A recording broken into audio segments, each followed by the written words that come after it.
What's going on, everyone? It's Adam and Craig with Grandstand Golf. In this show, we're doing our PGA DFS Sleepers for the 2021 Farmers Insurance Open. Craig, our sleepers, as we talk about every week, 7,500 and under on DraftKings. But my approach, my first look at this, I feel like I'm leaning a more balanced lineup. I want those guys kind of high eights, low nines, as many of them as possible to fit into my lineup. What are you thinking? I disagree. So I really like the top four. So, I brought up Xander and Finau both on the picks show. Yeah. I think Rahm and McIlroy both have good course history too, and there's lots to like I think up there. someone up top is going to win it, but it could be a Scheffler Matsuyama and a balanced Yeah, lineup. I think I'm gonna a lot of my lineups. I'm gonna try to get at least two of those four in. So you can't go super balanced when you start that way. Wow. But yeah, PM Eastern, we're going to do our live show on YouTube. So make sure to join us then. We'll talk kind of our full lineup builds and all that. yeah, But should we jump into it? let's do it. Sleepers. My first one, Cameron Tringale, 7,000 on DraftKings. So I think all of our sleepers are actually 7,000 and lower here. So Yeah. we're going bargain bin for you guys. He's 55th ranked there for his price on FanDuel, 8,300. He's 61st. Looking at his PGA Tour stats for the 2020-2021 season, 53rd strokes in total. I think that's just at plus 0.8. I think that's just a really good number to show how balanced he has been this year. Even the 53rd, we know everyone in the field isn't in the tournament, so that's better than his 55th ranked price. So the 53rd includes people that aren't in the field. Yeah, exactly. Yeah. And then one of the most important stats I'm looking for, approach greens in regulation. He's 24th greens in regulation at just under 73%. He's coming in great form. Last 3 months with this field, so just with these players, he ranks 19th in strokes gained tee to green at plus 1.14. And then a good history here. 8 made cuts, 11 tries, tons of experience around Torrey Pines. For my sleepers, I'm a little bit worried. I have the U.S. Open in my head. I think it's going to play tough. I want golfers with experience. I want guys that have been around here or have experience, know how to get up and down, save that par. I like Trangali as kind of possibly a last person in on lineups. Yeah, I like him. I think I haven't cut my player pool yet. I think likely. I mean, he's such a good cut maker. I think he will end up in there. I don't know. I mean, I do think he has top 10 upside. I don't know how high his upside goes, but I think he gives you a ton of potential making the cut equity, which really, depending on how risky you're going to get at other positions, you need to do that. You want those 4 rounds. Yeah.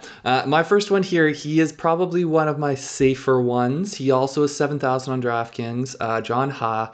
He comes in at 7,000 DraftKings, 8,800 on FanDuel. So a bit of a difference there. He's 55th most expensive on DraftKings, 42nd on FanDuel. So the sites disagree a bit. Obviously, I like him a little bit better at the DraftKings price. He has really good form. He has last 5 starts. He has been in the top 21. Yeah. I always like to stretch it out there if I see one that doesn't quite make it. But 4 or 5 are top 21s. Yeah. He hasn't burst into the top part of that, finishing positions. But he's been really good at getting up there into the upper little bit of the field. And then last 11 starts. This goes back most of the way through 2020. He didn't have a ton of starts through 2020, but he's made cut in 10 of his last 11. So I think his form's really good. Looking at last week, he was 6th in strokes gained tee to green. He had a horrible week putting. So he ended up, that was his 21st was last week. He was part of that big group tied for 21st. But yeah, horrible putting. I think that I would much rather see someone with a horrible putter and good ball striking the next week. And, the putting could turn around pretty quickly. Completely different greens too. Yeah, so for sure. It could all change. Good course history. I think made cut in 5 last 6 here. He does have a top 10 going back to 2016. He was 8th. I do think potentially, and this is where I think he's probably, of the guys I've chosen here, I think he's maybe the safer. He doesn't have the elite distance. I think he's long enough to make a cut to finish highly here, but he's not going to be one of the guys that's going to be leading off the tee in this tournament. I think so. A lot has been said. It's still Monday. A lot has been said about distance at Torrey Pines. I think that's getting a little bit overblown, especially when you're looking at sleepers. I mean, Snedeker has a great record here. You don't have to smash the ball to get a top 20 here, and that's what we're looking for with these guys at 7,000 or in the sixes, the top 20. So I think just to be a little bit different, if you don't just go for those bombers, which is few of them down here, then automatically you're a little bit different. Yeah, you expect that the ownership of the Bombers is going to be inflated because everyone's looking at, the Lucas Lovers, the Luke lists. And I'm not saying I'm not saying those guys might not end up in my pool, but it means the other guys will have a little bit less ownership. Yeah, for sure. Love, huh? Henrik Norlander is my second sleeper, 6,900 on DraftKings, 61st there, a little bit more expensive on FanDuel. He's 8,500. He's 53rd. Looking at his stats for the year, 65th strokes gained total at plus 0.6, 17 greens in regulation, 73.61, 17th total driving.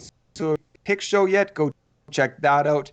But basically, we talked about total driving is the combination of the ranks between driving distance and driving accuracy. So not all my sleepers are bombers, but I feel like Henrik Norlander at least gets the ball out there and finds a fairway. 17th means he's doing well enough in both. Last 3 months, hitting the ball really well. Ranks 7th in the field for strokes gained approach, so he's over 1 there. But here's the kicker. We always talk about when you're down at 6,900, there's something that's not going to fit, and it's his course history, and it's brutal. 10 rounds he's played at Torrey Pines. He has never broke 70. I mean, yeah, it's a tough course, but perhaps, that's my kind of caution flag I'm waving. And so that would be on both courses too. That's just based on the tournament history. So that's just Farmers tournament history, 10 rounds. He hasn't broke 70. We know it's a hard course, but that's kind of my caution flag with Norlander. I like the stats. I like the form, but course history is a little bit, maybe that means his ownership will be a little bit lower, but it's just something to be aware of. Yeah. I have a bit of a love-hate relationship with Norlander. He seems to be one of these guys that whenever I take him, he just has a brutal week. And then whenever I whenever I leave him, he seems to be charging up the leaderboard. So I'll have to determine how burned I've been feeling with him. My next one here, I've got the big beauty, Harry Higgs, 6,900 on DraftKings, 8,200 on FanDuel, about 60th on both. His form to me, it speaks. I don't love his form coming in. He's, since the Safeway where he was second, he had a great. Well, Friday he got the Albatross. Friday he had the Albatross. He had at least one round that was crazy low. Maybe it was just that Friday showdown round. I think he did good things for me. But anyways, he was second there.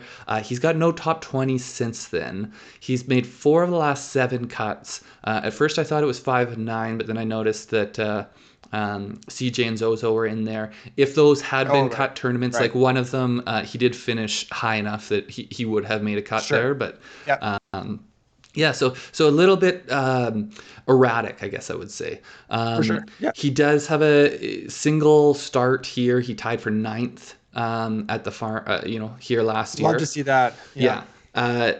So to me, I was looking at him, and he does have the distance and he does have the ball striking to compete. But like the bottom line for me is this is a volatile play. I think he is high upside, 100%. But high risk. Yeah. So almost the opposite of what we're talking about with Tringale. Like I'm not going to pick him if I want a safe cut. I'm going to pick him if I want someone who has maybe top 5, top 10 potential. Yeah, no, I like Higgs. I think you nailed it though. It is volatile. It's risky. It's a GBP. All those things, but he gives that upside, that potential upside. My third one here, Kyle Stanley, 6,700 on DraftKings, 74th on FanDuel. He's 8,200. He's 65th. 4 made cuts in his last 5 events. I was confused there for a second why I have the RSM Classic there, but his best. So he's made 4 cuts in his last 5 events. His best finish is a 6 at the RSM Classic. Again, looking at the form coming in, that's obviously the trend I have with my sleepers over the past 3 months. Ranks 2nd in the field in strokes gained approach. So hitting his irons really, really, really well. 1.37. He does not have the distance though. He averages, his driving distance, I think, is just over 290. So he is short. He's not getting it. He's not pushing it down there. But if you're looking at someone that can kind of find a fairway and find a green and Yeah, kind of and I was going to say, but he's a good ball striker. Like, just because he doesn't have that elite distance, he is a good ball striker. He's not the power play, but his experience still at Torrey is still good. I mean, they have made changes obviously over the past decade. Most recently, I think in 2019, even extending it further. But 10 events he's played here. He's had 6 make cuts, and he has a second in 2012. West Coast guy. Obviously, I think the POA is can be overplayed, but if you have a second here, obviously there's something you like about the greens. Mm-hmm. You can hit the greens. You can putt it well. So you played well here before. I mean, that's yeah. Yeah. There's not much down here. I do like your next play, but I think Kyle Stanley's kind of a really low owned kind of potential nice top 20. Yeah, I think he's one of these ball strikers who you can kind of forget about them for a couple months, and then all of a sudden they'll pop and get a top 10. I mean, RSM's a good example. I haven't, wait till the Wednesday show and I'll let you know whether he's made my pool or not. I haven't dove deep on him yet. One of the few players that played in the 2008 U.S. Open here. I mean, for a while. Missed the cut, but hey. I didn't think he's been around. I would have not have thought that he was that old. Yeah. Okay, speaking of not being that old, my last one here, Justin Suh. So here's another good discrepancy for you. 6,600 on DraftKings. He's 81st. And FanDuel, he's 8,400, 57th. So seems like good value on DraftKings if you're going by FanDuel's accounting of things. He's got 4 starts on the PGA Tour since the start of the 2020 season. 3 pretty good finishes and then a miscut. He does have the distance to handle Torrey. So, 306.6, that's driving distance, all drives, and that's 6 on the year. Unfortunately, we've got a crazy small sample size. So you look at his strokes gain approach as well. He's at 1.62, which is second currently on the leaderboard, but he literally only one of those tournaments was fully measured. So we're talking about 4 rounds. Still, he obviously is able to hit the ball well, and his approach play shows it. He did miss the cut here in 2020. I don't put a ton of weight on that. If you don't know Justin Suh's full story, he's a young guy. He, very good college player, and has dealt with, I believe it was a wrist injury, in trying to break onto the PGA Tour. He still doesn't have status. I think he's on a sponsor's exemption this week. I think that's right. Yeah. He's a USC guy. I mean, multiple time All-American, we've spoken about him at length. He's part of this Hovland Wolf, Morikawa. He was competing with them through college. I think there's tons of upside. Again, I think it is riskier, and I think his ownership will creep up because he is a story. I love the play. I was going to say the one thing that I think I'm a little bit scared about is ownership. So I'm glad he brought him up because he popped as number 1 in our model because his ball striking is... with the stupid small sample size, really small sample size. Also, his sleeves there look like he started playing golf in 2000. I don't know what's going on there with the Puma shirt, but he is a young guy. Tons and tons and tons of talent. He's going to make my player pool without a question. One of the guys down here that I feel like actually has legit upside, like really high. The real question will be is if the upside is worth it with what his ownership exposure is going to be. And I've just had such a hard time trying to predict ownership that I'm going to play him. I'm going to plug him in I don't know what it's going to end up being, but probably I would say 15-20% maybe. Yeah, I'll probably be wrong. At least 10. I would say somewhere between 10 and 20%. Yeah. Well, thank you everybody for watching. Make sure to subscribe to our channel, watch our other videos, like and comment. Let us know who your favorite play is under 7,500 on DraftKings. Yep. See you guys next time.